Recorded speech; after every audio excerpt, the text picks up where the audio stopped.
மகர ராசியில் பிறந்தவங்களுக்கு உண்டான முழுமையான குரு பயிற்சி பலனை தானுங்க ஆதாரபூர்வமாக வேதகால முறையில் துல்லியமாக இந்த பதிவில் நம்ம பார்க்க போகிறோம். மகர ராசியில் பிறந்தவங்களுக்கு குரு பகவான் தகரியஸ்தானாதிபதியாக வரக்கூடிய கிரகம், விரயஸ்தானாதிபதியாகவும் வரக்கூடிய கிரகம்.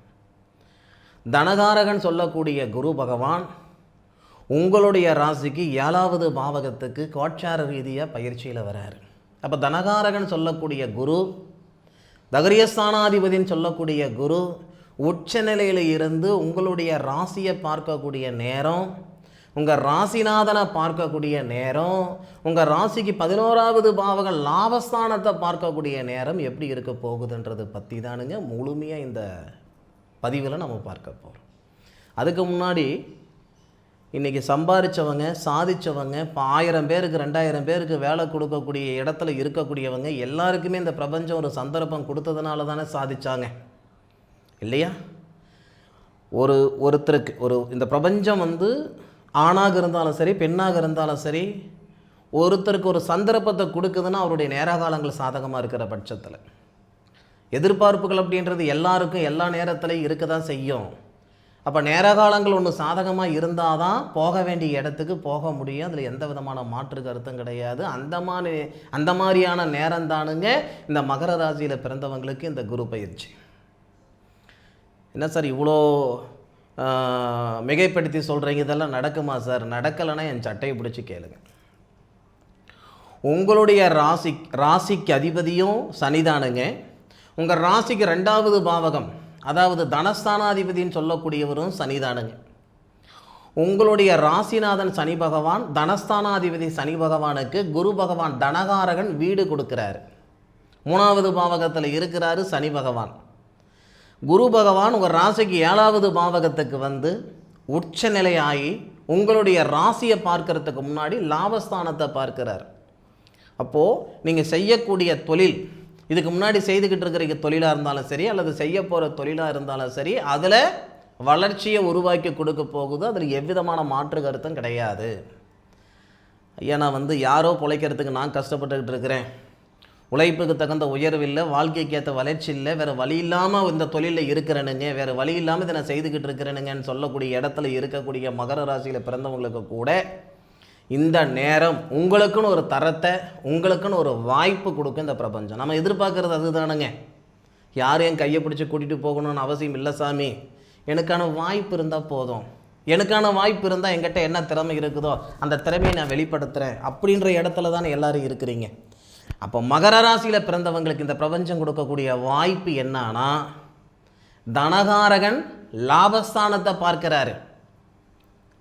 அதை விட ஒரு நல்ல விஷயம், இந்த லாபஸ்தானாதிபதியும் சுபஸ்தானாதிபதியும் சொல்லக்கூடிய செவ்வாய், மகர ராசியில் பிறந்தவங்களுக்கு சுபஸ்தானாதிபதி செவ்வாய் தானுங்க, லாபஸ்தானாதிபதி செவ்வாய் தானுங்க. உங்கள் ராசிக்கு 7வது பாவகத்துக்கு வரக்கூடிய குரு பகவானை பார்க்கிறாரு, தனகாரகனை பார்க்கிறாரு. சுபஸ்தானாதிபதி லாபஸ்தானாதிபதி செவ்வாய். சுபஸ்தானாதிபதி லாபஸ்தானாதிபதி பார்வை வாங்கிய தனகாரகன் லாபஸ்தானத்தை பார்க்கிறார். அப்போது இந்த லாபஸ்தானம் சொல்லக்கூடிய 11வது பாவகத்தை செவ்வாவும் குருவும் சேர்ந்து பார்க்குறாங்க. அங்கே குருமங்கள யோகம் ஏற்படுது. வராத பணம் சேரப்போகுது. 7 சனியால் பலவிதமான இன்னல்கள் சந்திச்சிருப்பீங்க, பலவிதமான சங்கடங்கள் இருந்திருக்கும். சந்தோஷம் இருந்ததோ இல்லையோ, சங்கடங்களுக்கு பஞ்சமே இல்லை. மகர ராசியில் பிறந்த ஆணும் சரி பெண்ணும் சரி பல பேருடைய வாழ்க்கைக்கும் வாழ்வாதாரத்துக்கும் காரணமாக இருந்து தான் பழக்கமே தவிர எவனுடைய அழிவுக்கு நீங்கள் காரணமாக இருந்து பழக்கமே கிடையாது. தப்பாக எடுத்துக்காதீங்க. உங்களுடைய ஆதங்கம் அது. என் வாயில் வர வார்த்தை கிடையாது. இப்படியே தான் ஓப்பனாக சொல்லுவீங்க, நான் எவனுடைய அழிவுக்கும் காரணம் கிடையாதுயா, யாருடைய அழிவுக்குன்னு இல்லை, எவனுடைய அழிவுக்கு நான் காரணம் கிடையாதுன்னு சொல்லுவீங்க. ஏன்னா அந்தளவுக்கு நேர்மையாக இருக்கக்கூடியவங்க தான் மகர ராசிக்காரங்க. குத்துணுன்னு முடிவு பண்ணிங்கன்னா போய் நெஞ்சில் குத்துவீங்களே தவிர முதுகில் குத்தி பழக்கமே கிடையாது. ஏதோ ஒரு கெட்ட நேரம், ஒரு 2.5 வருட காலமாக வாழ்ந்த வாழ்க்கைக்கும் வாழ்ந்துக்கிட்டு இருக்கிற வாழ்க்கைக்கும் சம்மதம் இல்லாமல் இருக்கிறீங்க. கொடுத்து தான் பழக்கம், வாங்கி பழக்கம் கிடையாது. வாங்கி பழக்கப்பட்டுக்கிட்டு இருக்கிறீங்க 2.5 வருட காலமாக. இந்த சங்கடங்கள் நீங்கள் போகுதுங்க. நீங்கள் வெளியூரில் இருந்தாலும் சரி வெளிநாட்டில் இருந்தாலும் சரி, இந்த வருடத்துடைய இறுதியில் நான் உங்களுக்கு தேவைப்படுவேன். தம்பி நீ சொன்னது அப்படியே நடந்தது ஏன்னு சொல்லுவீங்க. அதில் மாற்று கருத்தில் பார்த்துக்கிடுங்க. லாபஸ்தானத்தை பார்க்கக்கூடிய குரு பகவானால் ஆன்லைன் மூலம் இது வரைக்கும் எத்தனை ஜோதிடர் சொன்னாங்கன்றது எனக்கு தெரியல. மகர ராசியில் பிறந்தவங்களுக்கு மன அழுத்தம் நீங்க போகுது. சார் ஆன்லைனில் காசு பணம் இழந்துவிட்டனுங்க, அந்த காசு பணம் வந்துடுன்னு சொல்ல போகிறேன்னா இல்லை, அதை சம்பாரித்து விடுவீங்கன்னு சொல்கிறேனுங்க. ஆன்லைனில் 10 லட்சம் ரூபாய் நீங்கள் இழந்தீங்க, 1 கோடி ரூபாய் இழந்தீங்க, ரைட்டு, நீங்கள் சம்பாரித்து தான் இழந்தீங்க. உன் தாத்தம் கொடுத்தது கிடையாது, அப்பம் கொடுத்தது கிடையாது, அண்ணன் தம்பி கொடுத்தது கிடையாது, நீங்கள் சம்பாரித்து தான் இழந்தீங்க. அந்த சம்பாரித்தது இழந்தீங்க இல்லையா, மீண்டும் சம்பாதிக்கிறதுக்கான வாய்ப்பு உருவாக்கி கொடுக்கும். ஐயா, மகர ராசியில் பிறந்தவங்க பொறுத்த வரைக்கும் கையங்காலோட மேலே வந்தவங்க தான் அதிகம். காசு பணத்தோடு மேலே வந்தாங்களோ இல்லையோ, கையங்காலோட வெளியே வந்து மேலே வந்தவங்க தான் அதிகம். ஏற்கனவே ஒரு செயல் செய்தவங்களுக்கு மீண்டும் அந்த செயல் செய்கிறது பெரிய விஷயம் இல்லை. சந்தர்ப்பம் இல்லாமல் உட்காந்துக்கிட்டு இருக்கிறீங்க. இந்த சந்தர்ப்பத்தை இந்த பிரபஞ்சம் கொடுக்க போகுது. அடுத்து 1 வருஷத்துக்கு பிஸியாக இருக்க போகிறீங்க. மாற்று கருத்து இல்லை. உங்களை சந்தோஷப்படுத்தணும், உங்களை உசுப்பேற்றணுன்ற எண்ணம் எனக்கு அதுக்கு இல்லை. இதுதான் நடக்க போகுது, இது நடக்க போகுது, அதை தான் சொல்கிறேனுங்க. அப்போது உங்களுடைய மன அழுத்தம் தீரப்போகுது, பொருளாதார ரீதியாக இருக்கிற சங்கடங்கள் சரியாக போகுது. கழுத்து பிடிக்கிற அளவுக்கு கடன் பிரச்சனை இருந்தாலும் அதிலிருந்து விலகிறதுக்கான வழியை அந்த பிரபஞ்சம் தரப்போகுது. மாற்று கருத்து இல்லை. உங்கள் ராசிக்கு 7வது பாவகத்துக்கு வரக்கூடிய குரு பகவான் உச்ச நிலையிலிருந்து லாபஸ்தானத்தை பார்ப்பதும் லாபஸ்தானாதிபதியுடைய பார்வை வாங்குவதும் உங்களுக்கு சாதகமான ஒரு செயல். நிறைய பேர் இந்த நேரத்தில் மண்மனை உருவாக்கிக்க போகிறீங்க. மண்மனை உருவாக்கிக்கிறீங்கன்னா உங்கள் வம்சத்தில் யாருமே அந்த மாதிரி ஒரு வீடு வாசல் கட்டலிங்க அப்படின்ற பேர் எடுக்க போகிறீங்க.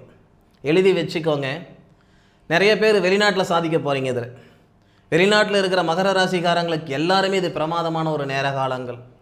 நீங்கள்லாம் எதுக்குமே லாக்கிப்பட மாட்டீங்க அப்படின்ட்டு உங்களை சுற்றி இருக்கிறவங்க ஏளனமாக பார்த்தது போய் இவரை போய் நம்ம இப்படி சொல்லிட்டோமே, இப்படி நினச்சிட்டோமேன்ட்டு வெக்கப்படுற அளவுக்கு வேதனைப்படுற அளவுக்கு வாழ்ந்து காட்ட போகிறீங்க. அதில் மாற்று கருத்து இல்லை. இது நடக்கும், அடித்து சொல்கிறேனுங்க, நிச்சயமாக நடக்கும். யார் முன்னாடி நீங்கள் இலக்காரமாக இருந்தீங்களோ அவங்க முன்னாடி இன்றைக்கி ஏற்றத்தோடு வாழக்கூடிய வாழ்க்கை இந்த பிரபஞ்சம் இந்த 1 வருஷத்தில் உங்களுக்கு தரப்போகுது. வீடு வாசல்னா 2 சென்டில் கட்டிவிட்டனுங்க, இல்லை 10 சென்ட் இடத்துல, ஒரு பெரிய இடத்துல. உங்கள் வம்சத்தில் யாரும் செய்யாத ஒரு செயல் மகர ராசியில் பிறந்தவங்க இந்த வருடத்தில் செய்ய தான் போகிறீங்க. செய்துட்டு எனக்கு சொல்லுங்கள், அனுபவிச்சு எனக்கு சொல்லுங்கள். அதே மாதிரி மகர ராசியில் பிறந்தவங்களுக்கு சுபஸ்தானாதிபதினு சொல்லக்கூடிய ஒரு கிரகம், சுபஸ்தானாதிபதினா மகர ராசிக்கு 4வது பாவகம், 4வது பாவகத்துக்கு அதிபதி செவ்வாய் ஆட்சி நிலை, வாகன யோகம் ஏற்பட போகுது. சார் நீங்கள் பாட்டில் சொல்கிறீங்க, இதெல்லாம் நடக்குமா? ஐயா, நடக்கும் அப்படின்னு நான் நம்புகிறேனுங்க. இல்லை சாமி நடக்காது அப்படின்னா அது உங்கள் சொந்த சௌகரியம். ஒரு மைதானத்தில் ஒரு 10 பிள்ளைங்க ஓட்டப்பந்தயத்தில் ஓடுறாங்கன்னா 10 பிள்ளைங்களுடைய மனசுலேயே நான் தான் முன்னுக்கு வரணுன்ற எண்ணத்தில் தான் ஓடுவாங்க. ஆனால் ஒத்த பிள்ளை தான் ஜெயிக்குது, மீதி 9 பிள்ளை ஜெயிக்கலை. மனசில் எண்ணம் இருந்தால் மட்டும் போதாது, எண்ணத்தோட உழைப்போட நேர காலங்களும் சாதகமாக இருக்கிறவங்க தான் சாதிக்க முடியும். இதை நான் நம்புகிறேன். முயற்சி செய்து பார்த்து உங்களால் இந்த நேரத்தை பயன்படுத்திக்கிட்டு நீங்கள் வளரலைன்னா, என் நம்பர் போயிட்டுருக்குது பார்த்தீங்களா, அந்த நம்பருக்கு இண்டிவிஜுவலாக மெசேஜ் போடாதீங்க. நீங்கள் கமெண்ட்டில் கழுவி ஊற்றுங்க. நீ ஜோசியம் சொல்கிறதுக்கே பிரயோஜனம் இல்லை, லாக்கி இல்லை, என்ன வேணாலும் சொல்லுங்கள், அப்படியே முகத்தை பார்த்து நான் சொன்ன மாதிரி ஏற்றுக்கிறேனுங்க. ஆனால் இந்த குரு பயிற்சி இறுதியில் எனக்கு சொல்லுங்கள். ஜூன் மாதம் 2ஆம் தேதி குரு பகவான் மாறுறாரு. நான் 1 வருஷம் உங்களுக்கு டைம் கொடுக்கலைங்க, 4 மாதம் கொடுக்குறேனுங்க. ஒரு 4 மாதம். அந்த 4 மாதத்தில் உங்களுடைய வாழ்க்கையில் வளர்ச்சி வரலன்னா, ஜூன் மாதத்துலேருந்து 4 மாதம் போனால் அக்டோபர் மாதம் இல்லையா, அக்டோபர் மாதம் இறுதியில் எனக்கு கமெண்ட்டில் சொல்லுங்கள். நான் படிக்கிறேனுங்க, படிச்சுட்டு உங்களுக்கு ரிப்ளை பண்ணுறேனுங்க. சரியா? இது நடக்கும். அதன் பிறகு குரு பகவான், குரு பார்த்த கோடி புண்ணியம் இல்லையா. குரு நம்ம ராசிக்கு 7வது பாவகத்துக்கு வரார். 7வது பாவகம்னா திருமணஸ்தானத்துக்கு வரார். அப்போ திருமணஸ்தானத்துக்கு வரக்கூடிய குரு உச்சமடைகிறார். அப்போது வருடக்கணக்காக நாள் கணக்காக நான் வரன் பார்த்துக்கிட்டு இருக்கிறேனுங்க, ஒன்றும் நடந்த மாதிரி இல்லை. நான் கேட்காத ஜோசியம் இல்லைங்க, பண்ணாத பரிகாரம் இல்லைங்க, போகாத கோவில் குளம் இல்லைங்க, ஆனால் ஒன்றும் நடந்த மாதிரி எனக்கு இல்லைங்க. எனக்கு ஒரு நல்லது நடக்குமா சாமி அப்படின்னா, திருமணத்தில் இருக்கக்கூடிய முழுமையான தடைகள் இந்த வருடத்தில் நீங்கள் போகுது. குரு பயிற்சி காலகட்டத்தில் நீங்கள் போகுது. நாகதோஷம் இருந்தது, தாரதோஷம் இருந்தது, செவ்வாதோஷம் இருந்தது, எந்த தோஷமாக இருந்தாலும் சரி, போகாத கோவில்களும் இல்லை, பண்ணாத பரிகாரம் இல்லை, கேட்காத ஜோசியம் இல்லை, கேட்ட ஜோசியம் எல்லாம் பொய்யாயிடுச்சு, செலவழிச்சு காசெல்லாம் செம்பாயிடுச்சு, கும்பிட்ட சாமியை கல்லாகி போச்சியா, கல்யாணம் நடக்குமா இல்லை நடக்காதா, நடக்காதுன்னு சொன்னால் நான் பிரம்மச்சாரி தான், முரட்ட சிங்கல் அப்படின்னு நினச்சிக்கிறேனுங்க அப்படின்னா இந்த நேரத்தில் இல்லை நீங்கள் முரட்டு சிங்கல் இல்லை, நீங்கள் தம்பதிகள் அப்படின்ட்டு இந்த பிரபஞ்சம் உங்களுக்கு பேர் வச்சு மன வாழ்க்கையை ஏற்படுத்தி கொடுக்கும், மாற்று கருத்து கிடையாது. சரி, திருமணம் நடக்கலை, ஓகே, திருமணம் நடந்துடும். திருமணம் ஆனவங்க மட்டும் என்ன நிம்மதியாக இருந்துட்டோம், கல்யாணம் ஆகாமல் இருந்திருந்தாலும் பரவாயில்லையா, கல்யாணம் ஆகிட்டு ஆளுக்கு ஒரு பக்கம் இருந்துக்கிட்டு இருக்கோம், ஆசை 30 நாள் மோகம் 60 நாள் சொல்லி கேள்விப்பட்டிருக்கிறேன், என் வாழ்க்கையில் நடந்துருச்சு, பேச்சுவார்த்தை கூட இல்லாமல் பிரிஞ்சு இருக்கிறோமே அப்படின்னா இந்த தருணங்களில் அந்த மன வாழ்க்கையில் இருக்கக்கூடிய சங்கடங்கள் சரியாகும். தம்பதிகளுக்குள்ளே இருக்கக்கூடிய அந்த சண்டை சச்சரவுகள் நீங்க மீண்டும் அற்புதமான வாழ்க்கை வாழக்கூடிய சூழல் ஏற்படும். நிரந்தரமாக பிரிஞ்சு போனவங்களுக்கு மறுமணம் உருவாகிறதுக்கான வாய்ப்பு உண்டு. அப்போது மன வாழ்க்கை நல்லா இருக்கும், மாற்று கருத்து இல்லை. நெக்ஸ்ட்டு அடுத்தது இந்த புத்திரஸ்தானம் அப்படின்ற ஒரு இடம் இருக்குது இல்லைங்களா, உங்கள் ராசிக்கு 5வது இடம். புத்திரஸ்தானம் அப்படின்னா புத்திரஸ்தானாதிபதி அப்படின்ற ஒரு கிரகம் இருக்குது இல்லையா, அந்த புத்திரஸ்தானாதிபதி நிலை அதுவும் எழுதி வச்சிருக்கிறேன், ஒவ்வொரு அமைப்பாக எழுதி வச்சிருக்கிறேன். இந்த புத்திரஸ்தானாதிபதி என்ன பண்ணுறாருன்னா உங்கள் ராசிக்கு 6வது பாவகத்துக்கு போகிறாரு.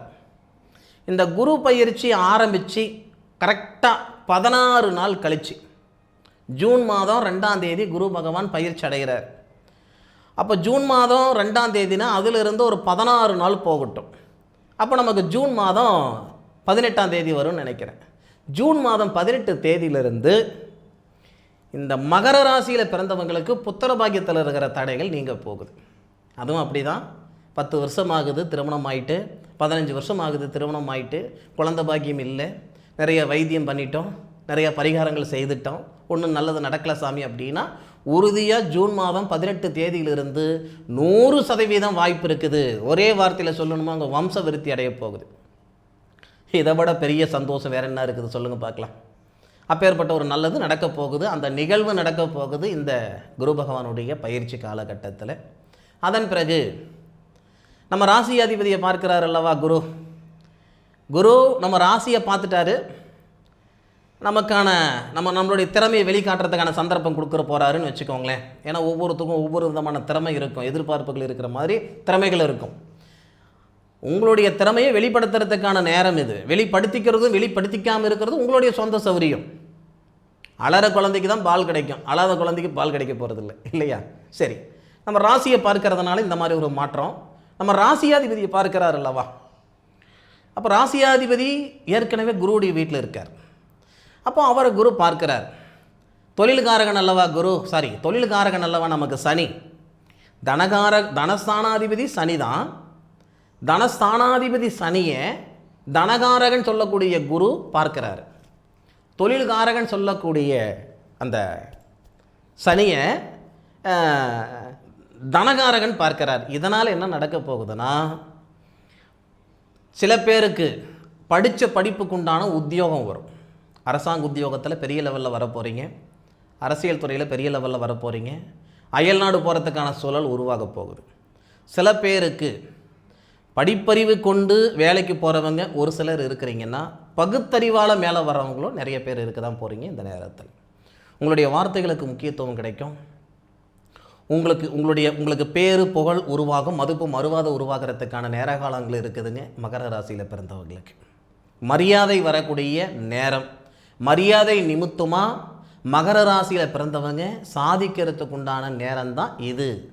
சம்பாதிக்கிறதுக்கான நேரம் இந்த பிரபஞ்சம் நித்தம் கொடுக்கும். நித்தம்னா ஒரு நாள் நித்தம் இந்த சம்பாதிக்கிறதுக்கான நேரத்தை இந்த பிரபஞ்சம் கொடுக்கும். சாதிக்கிறதுக்கான நேரம் அப்படி கிடையாது.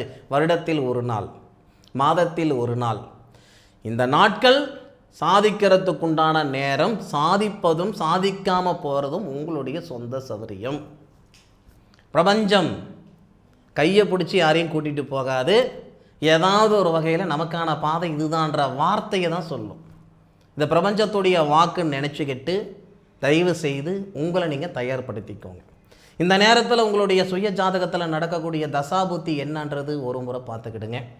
உங்களுடைய சுய ஜாதகத்தில் இருக்கக்கூடிய பலன்களை பார்த்துக்கிட்டோம்னா உங்களுடைய ஜாதகத்தை வாட்ஸ்அப்பில் அனுப்பி வைங்க. அருமையான முறையில், அற்புதமான முறையில், வேதகால முறையில் உங்களுடைய ஜாதகத்தை கணக்கு போட்டு பலனை சொல்கிறேனுங்க. மீண்டும் அடுத்த ஒரு அற்புதமான தருணங்களில் மகர ராசியில் பிறந்தவங்களை சந்திக்கும் வரை உங்களிடமிருந்து விடைபெறுவது உங்கள் வீட்டு ஜோதிட நண்பனான மா காளிதாஸ் மணிகண்டன். திருச்சிற்றம்பலம். வாழ்க வையகம், வாழ்க வளமுடன்.